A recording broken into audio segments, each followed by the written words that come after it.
चलिए hello students, good morning. और start करें। देखो, जैसा हम लोग प्रोबेबिलिटी का सबसे मेजर पोर्शन, सबसे इंपॉर्टेंट पोर्शन पढ़ रहे हैं, ठीक है। बस सबसे इंपॉर्टेंट पोर्शन में हम लोग पढ़ रहे हैं मल्टीप्लिकेशन थ्योरम पर बेस्ड क्वेश्चंस। अभी तक हम लोग पहले एडिशनल थ्योरम पढ़े, अभी हम लोग मल्टीप्लिकेशन थ्योरम पर बेस्ड क्वेश्चन चल रहा है। मल्टीप्लिकेशन थ्योरम में दो टाइप का क्वेश्चन होता है, एक इंडिपेंडेंट इवेंट्स और एक डिपेंडेंट इवेंट्स। आपको क्लियर है बस कि अगर दो इवेंट सक्सेसिव ऑर्डर में हो और पहले के होने से सेकंड के सैंपल स्पेस में अंतर पड़ जाए तो डिपेंडेंट, ना अंतर पड़े तो इंडिपेंडेंट। आप इस पर क्वेश्चन समझ गए, बस आराम से क्वेश्चन बन भी गया। आज हम लोग डिपेंडेंट इवेंट्स का ही एक स्पेशल टाइप पढ़ेंगे, डिपेंडेंट इवेंट्स का एक स्पेशल टाइप पढ़ते हुए चलेंगे, ठीक है, जिसका पहचान थोड़ा सा अलग है, थोड़ा सा अलग है।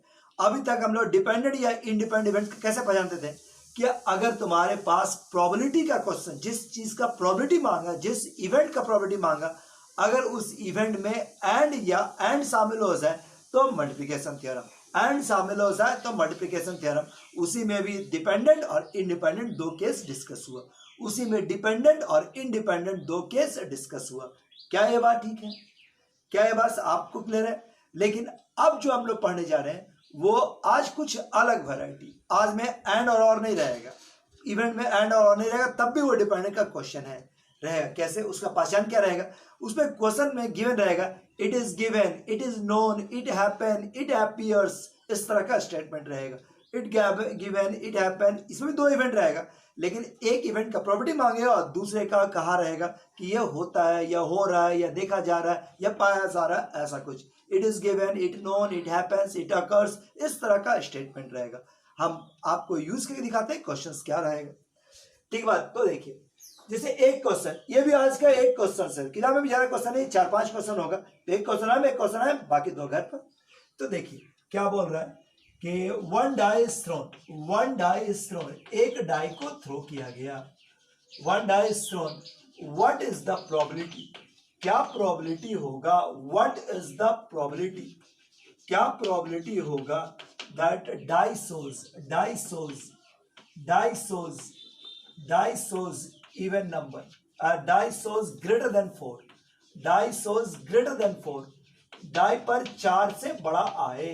इफ इट इज नोन, अगर ये मालूम है, if it is known that die always shows even number, that die always shows even number, shows even number, ठीक है। डाई पर हमेशा इवन नंबर ही आता है। देखिए ये क्वेश्चंस, ठीक है। तो देख रहा है, it is given, it is known, if it is known, ये इसका पहचान, ये इसका पहचान। क्या बोला कि one die is thrown, one die is thrown, एक डाई को थ्रो किया गया।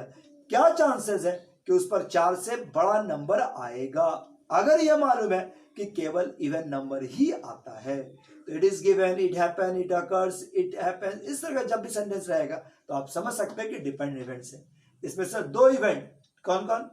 तो एक रहेगा इट इज गिवन के नोन के पहले, जिसका प्रोबेबिलिटी मांगेगा। पहला इवेंट क्या है कि डाई सोज ग्रेटर देन 4, इसी का प्रोबेबिलिटी आपको निकालना है। और दूसरा क्या है, नोन के बाद डाई सोज इवन नंबर, ठीक बस, डाई सोज इवन नंबर।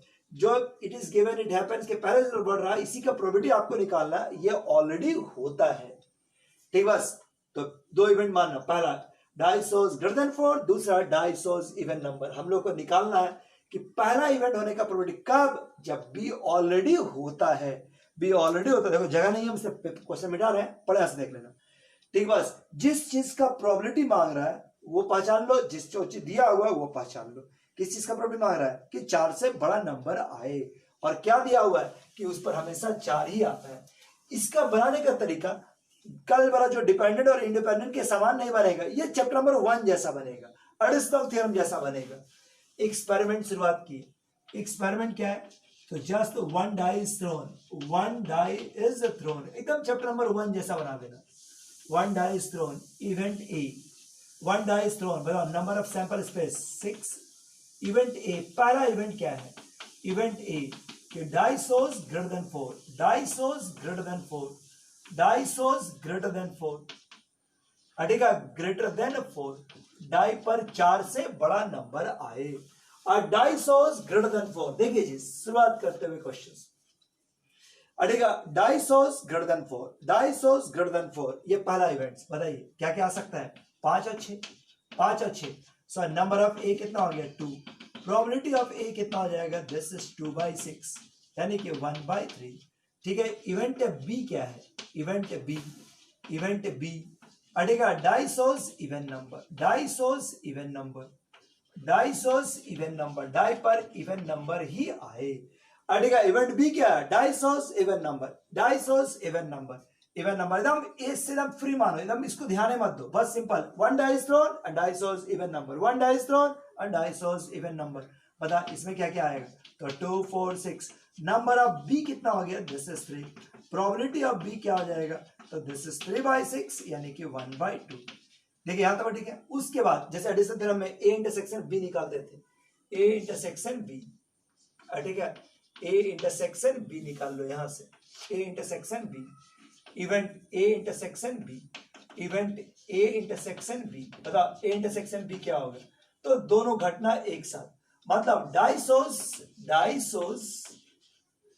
बड़ा देखो, die shows greater then 4, die shows greater then 4, greater than 4, die पर 4 से बड़ा नंबर आए, and die shows even number, die shows even number, पर दोनों घटना एक साथ, डाई पर दोनों घटना एक साथ, 4 से बड़ा भी आया और 6 इवन नंबर भी आया। ऐसा नंबर कितना होता है, 4 से बड़ा और इवन नंबर, जस्ट एक ही नंबर हो सकता है 6।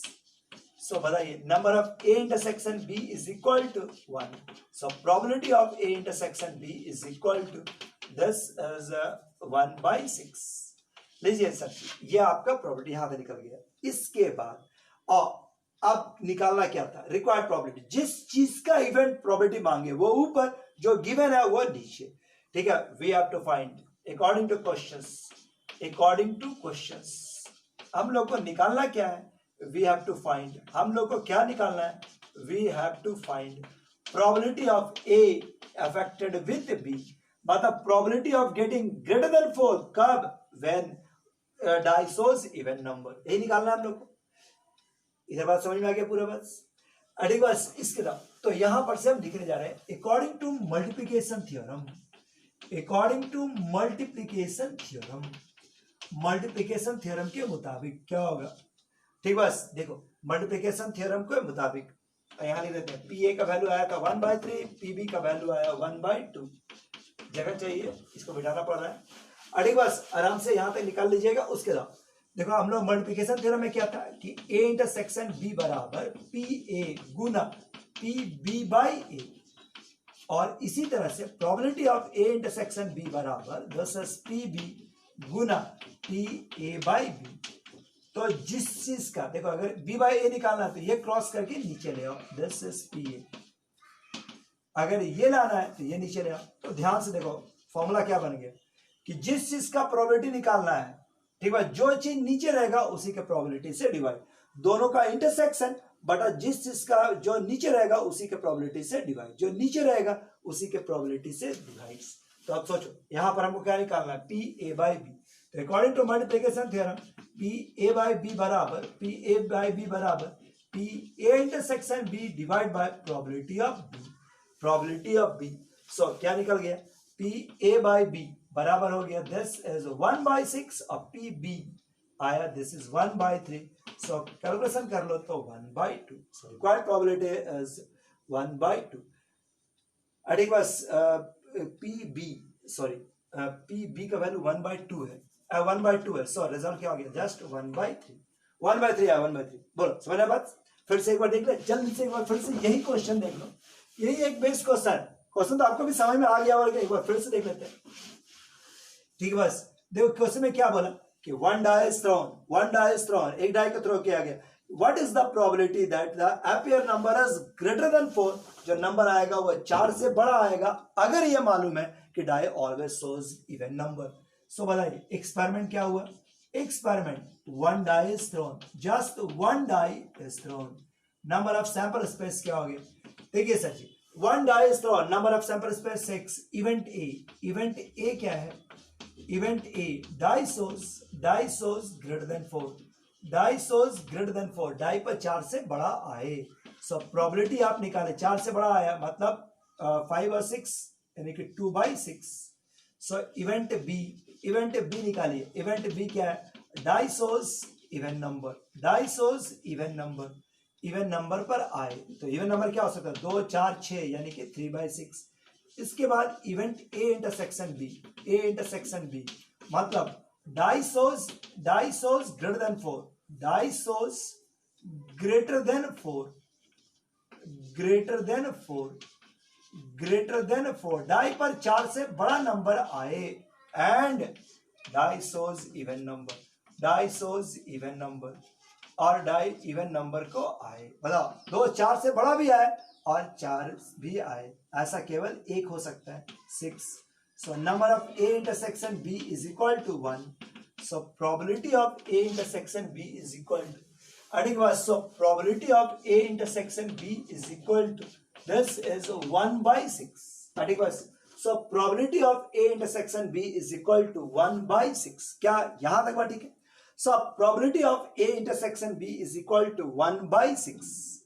Number of A intersection B निकल गया, probability of A intersection B is equal to 1/6। क्या है बात ठीक है? Probability of A intersection B is equal to 1/6, A intersection B निकल गया। Now by multiplication theorem, by multiplication theorem हम लोग को निकालना था by multiplication theorem probability of A affected with B. ठीक है, ए होने का प्रोबेबिलिटी कब? जब बी ऑलरेडी हो चुका है। So probability of A intersection B divide by probability of B. जो चीज नीचे रहेगा उसी के प्रोबेबिलिटी से डिवाइड, जो नीचे रहेगा उसी के प्रोबेबिलिटी से डिवाइड।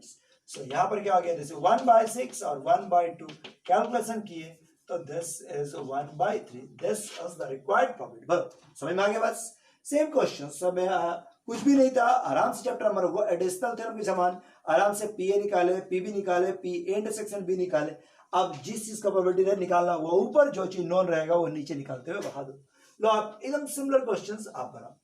क्या बोले कि बोले कि एक ठीक है बस, तो हमारे पास क्या बोला? 1 die is thrown, 1 die is thrown, एक डाई को थ्रो किया गया, 1 die is thrown।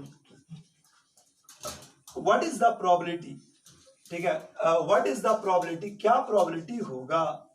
What is the नहीं दिखा तो सुन लो, सुन के लिखो। What is the probability that die shows 1 2 3 और 5, 1 2 3 और 5 इफ इट इज नोन, अगर ये मालूम है कि डाई सोज ऑड नंबर, डाई ऑलवेज सोज ऑड नंबर, डाई ऑलवेज सोज ऑड नंबर, डाई ऑलवेज सोज ऑड नंबर। बोलो है तो ठीक है। क्या बोला? 1 die is thrown, एक डाई को थ्रो किया गया। What is the probability that die shows 1 2 3 और 5, 1 2 3 4 कर, अब 4 करते हैं, 4 कोई कारण नहीं, 1 2 3 और 4 रेगुलर हो जाएगा, 1 2 3 और 4। अगर ये मालूम है कि डाई पर हमेशा ऑड नंबर ही आता है, ठीक है, इसको बनाओ।